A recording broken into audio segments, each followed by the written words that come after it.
عافية عافية يا ضوي. ايه يا عم عبد الناصر، ما شاء الله ما شاء الله عليك يا ولدي. ظبطت لك الدنيا كلها. ايوه عايزك تظبط لي وتروق لي الجنينه والفله كده عشان في ضيوف جايين يا ولدي. لا روقت لك كل حاجه يا عبد الناصر. ربنا يبارك فيك يا ضوي يا ولدي، طول عمرك سخن عارفك.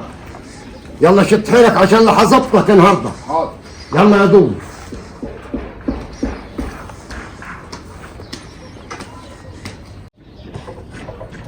لما اشوف العمد احمد. السلام عليكم يا عمد احمد. ايه اخبارك؟ تمام. بقول لك جبت العربيه بتاعتك دي من وين يا اخي؟ على جواب معاقين. بس لا ده تمام. لا ده عندي. بارك الله فيك. لو عندي الوضع الضوي معاق، لا ده انا اجيب جواب عليه واسحب لي وحده. يلا بارك الله فيك. والله جات العوزة فيك يا ضوي، جيت عز الطلب يا ولد. انا اسحب عليه جواب اللي وديته والقى لي حته عربيه كده اترسم بيها في البلد.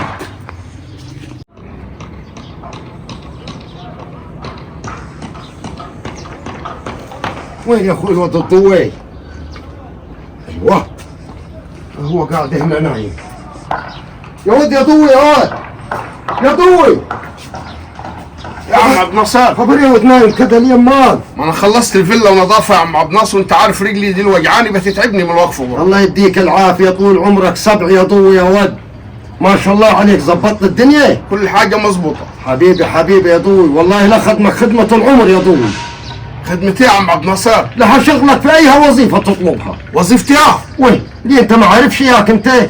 انت 5% وانت تتعين فيها مكان، وانت عارف معي وصيت كثير. طب الحقني يا عم عبد الناصر، بدل ما قاعد مش شحطط شغال هنا وشغال هنا. لا لها عينك. تحب تروح المستشفى العام تتعين فيها؟ لا يا ابوي، المستشفى العام مالي ومال المحاليل انا. انا تعيني في المصالح اللي بتقبض، جمارك، بترول، طيران، كهرباء، الحاجات اللي بتاخد مش الحاجات اللي بتدي.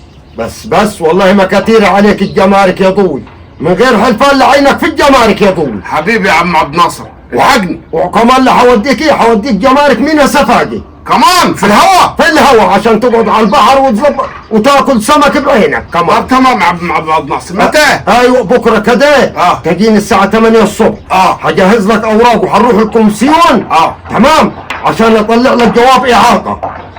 ايوه تمام. واخلص لك الورق وعينك على طول. ربنا يبارك فيك يا عم عبد الناصر. برضو يا ولدي بكره هتلقاني الساعة 8 في الكومسيون. ده انت حبيبي يا ضو، ما اقدرش.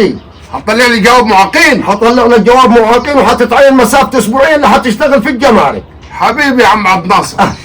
حبيبي، ده انت حيقول بقولك ربنا يضوي. حبيبي تو اللي هنضف يا عم عبد الناصر. ده انت هتبقى حاجة تانية.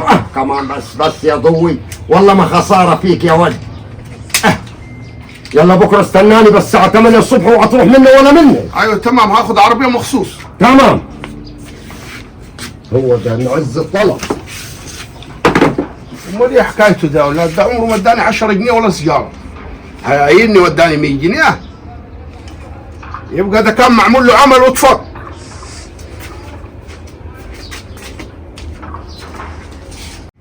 يا واد يا ضوي، يا واد يا ضوي. يا عم عبد الناصر. لا فقري، مبروك. خلصت لك يا ود جواب المعاقين يا ود والكومسيون. هتعين؟ ايوه بكره الصبح هنروح سفاجه. هتمضي على الورق. 15 يوم هيجيك جواب التعيين على طول. هتاخدني سفاجه بكره؟ ده انا حظبطك بكره يا ود. بس الساعة كام سفاجة بكرة؟ الصبح الساعة 7 تستناني. من 5 هتلقاني قاعد على الجسر. ايوه عشان نلحق نخلص الامور دي بدري يا ضوي. ماشي يا عم عبد. يلا هتتعين في الجمارك. هنيالك هنيالك يا اخي. انا كنت طول عمري بحلم اتعين فراش في مدرسة، جاتني جمارك. طول عمري بقول عليك ابن اصول يا عم عبد الناصر. حاج عبد الناصر. اهلا يا حرام. عامل يا عمي. يا مرحبا يا مرحبا. مبروك العربيه الجديده والله. الله يبارك فيكم والله. بالصلاه على النبي. يا مرحبا يا حاج عبد الناصر. البلد كلها عم تقول عربيه جمارك، قال معاقين، قالوا كانوا معاقين. ايوه يا ابوي، ليه ما مش انت عم تقول وماله خبريه يا شيخ، بس ما تقولش لحد الحقيقه انت برضه عشان الحكومه هتدور على العربيات دي برضه وزي كده. بتدور على العربيات دي ليه؟ ده قال لازم المعاق بتاعها اللي جاي عليه لازم يبقى جنبيها، ما يتحركش من جنبيها. لو مسكوك مسكوه واحد غير المعاق صاحب العربيه يدفع 1,000,000 جنيه. وهذا اسال الحج برين. كلام ده صحيح حج؟ معاقين دي ايوه معاقين كيف على الوضع الضوئي؟ الحكومة هتدور على العربيات دي، هتدفع غرامة 1,000,000 جنيه. ده غلط. والبلد كلها عرفت يا راجل. انت لازم تجيب الراجل على العربية يقعد على عربيته. الوضع الضوئي حيبقى قاعد في العربيه، هتدفع 1,000,000 جنيه. شريك يعني بقي فيها ده بتاعتك ولا كمان؟ ايوه. ايه الوقعه السايسه دي؟ بس سايسه بدل ما تتاخذ منك يا راجل. تبارك الله. السلام عليكم. يلا سلامة الله يا ابو. مبروك يا عمي. مبروك يا فرحه ما كملت. الوضع الضوئي اللي حيبقى صاحب العربيه ده وقعه فيه. ويا عامل يا ضوي يا ولدي. ايه يا عم عبد زي ما الناصر؟ زي ما انت براحتك يا ولد براحتك. ايه يا عم؟ زي ما انت يا ولد خليك قاعد. تعيين الجمارك ما جانيش. ما خلاص جايك يا ولدي حاضر قاعد. قام يوم كذا وحيرنوا عليها. والله بس بيني ما بينك في موضوع كذا تعبني شويه يا ضوي، وانت عارف غلاوتك عند عمك عبد الناصر. ايه جبت لي هبابة عربية جديدة كذا يا ولدي. الف مبروك يا عم عبد الناصر، تستاهل كل خير. الله يبارك فيك يا ولدي، لكن بيني ما بينك يا ضوي يا ولدي من يوم ما جبتها خلايقي دايقة. حسن ما حملش البيت ولا حامل اي حاجة. الناس عينها بتجيب فتيس يا عم عبد الناصر للعربيات اليومين دول. كله مستكتر على بعضه يا ولدي. ونهار كله حس نمل ماشي في جسمي يا ضوي. ربنا يشفي. فبيني ما بينك يا ولدي قلت قلت انت تقعد جنب العربية. تمام. ايوه. ايها حد يسألك يا ضوي. غريب قريب. يقول لك العربية دي بتاعت عم عبد الناصر ولا بتاعت مين؟ قول له دي عربيتي يعني. ابو الناس هتصدق يا عم عبد الناصر بيشبش بيها ابو 3 جنيه ده معايا عربية انا ب 2 مليون؟ يا ابوي انت تصدق ولا ما تصدقش، انت بس ما عليك الا غير تقول الكلمتين ديلي. كده كده يحسدوني، انا كده كده محسود لي 40 سنة. انت بس يا عم انت فيه. اقعد بده؟ تقعدها بالمفتاح بتاعك. بتفتح من وين؟ بته تدوس عليه كده تقول تك. ايوه تمام ماشي. خلي بس بالك هتعيني يا ابوي اللي هعينك وعبصنا. خد يا ولد عشان شبرق نفسك تاني برضو. انا بخل عليك يا ضوي. ايها حد يسالك يا ضوي يقول لك العربيه دي بتاعت مين؟ دب يدك في صدرك وقول له بتاعتي. حاضر خلاص اعتبرني بايت عندها يا عم عبد الناصر. يلا الله يبارك فيك يا ضوي. الموضوع ده مش طبيعي برضه. الراجل ده عمري بقول لك مداني سيارة. لا عربية حلوة بالصلاة على النبي. يا دوي ايه اللي مقعدك عند العربية دي يا دوي؟ يا عمال ايه اللي مقعدك عند العربية دي؟ ده عبد الناصر الحج اشتراها وقال لي اقعد جنبيها، قال عشان محسود انا. محسود؟ يعني العربية دي مش بتاعتك؟ برضه منظر واحد يركب عربيات ده؟ يا راجل عيب عليك، ده هو جايبها عليك انت. جايبها علي انا ازاي؟ دي جمارك دي. ايه جمارك يعني؟ انت مش قال لك هتروح تشتغل في سفاجة؟ ايوه. خدك هناك الجمرك ومضاك على ورق؟ مضاني بصمني على 100 ورقه في جمرك سفاجه، قال لي هيعيني في الجمارك.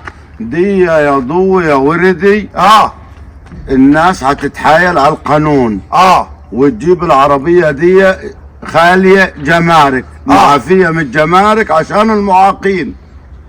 والناس هتتحايل على القانون وتروح تشتريها بنص الثمن. طب هو مش معاق؟ ما هي جايبها عليك انت. مش مضاك هو على ورق؟ وين رخصة العربية دي؟ وانا اقول اداني 300 جنيه ومش عوايده. وين رخصة العربية دي؟ خد يا خيبه يدوس على الحديده دي افتحها لي. انت ما تعرفش يعني العربيه دي بتاعتي؟ ايوه العربية دي لا بتاعتك. تسيبها. هو ضحك عليك يا راجل. داس هنا هو. ايوه هي الرخصة ده هي الرخصه. مش انت اسمك الضوي؟ ايوه ابوي. انت صاحب العربية وهو السواق. مكتوب في الرخصة. يعني دي باسمي؟ دي بتاعتك انت وهو سواق عندك. اديني في الهايف، انا مش خايف. اتوكل على الله يا باشا، بارك الله فيك. نتحايل على القانون خلي بالك. ايوه احنا شعب يا راجل، ده احنا اكتر شعب نتحايل على القانون. اوعى تسيبها عربيتك ده عاد. اوعى تسيب العربية، اقعد فيها من جوا. سيبونا نتمطع في بتاعي يا اخي. توكل على الله يا زعيم. سيبونا ننام في بتاعي يا اخي. مبروك يا دول. الله يبارك فيك يا باشا. مبروك يا دول. سيبونا نتمطع في بتاعي يا اخي. ايه ده؟ بتاعتي دي؟ وانا اقول لي اكلني جمبري في سفاجه.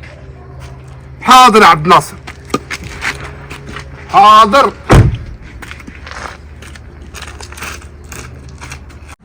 ايه ضوي بتعمل ايه؟ بتاكل على العربيه ولا يا؟ شريكي في بتاعي انت. بتاعك؟ بتاعك ايه؟ انا محرصها لك وقول لي بتاعك. محرصها لي يا راجل يا قفه. عيب عليك. محرصها لي ازاي؟ انت لما خدتني سفاجه قلت لها عينك في الجمارك وبصمتني على 300 ورقه هناك. ايوه. اتاريك مطلع لي جواب معاقين وجبت العربيه دي علي. بتتحايل على القانون. معاقين؟ اه. مين قال لك يا ضوي؟ مين قال لي؟ ده البلد كلها، ده انا اخر واحد اعرف. هتوكل من هنا ولا كب صداعك؟ كيف يا ضوي؟ هديك عصايتين هتوكل بقول لك ولا اديك عصايتين. يا ود عيب عليك يا ود، انا طول عمري يا ود نافعك يا ضوي، عيب عليك. نافع ربنا يا باشا، وانا اقول الجليب الصوف اللي بتبرطع بالعربيات في البلد دي اتاريها جوابات معاقين. معلش الشمل والعمد وانزل يا عمده اتاريها جوابات معاقين. العربيه دي بتاعتي يا باشا قدام الحكومه وعورك.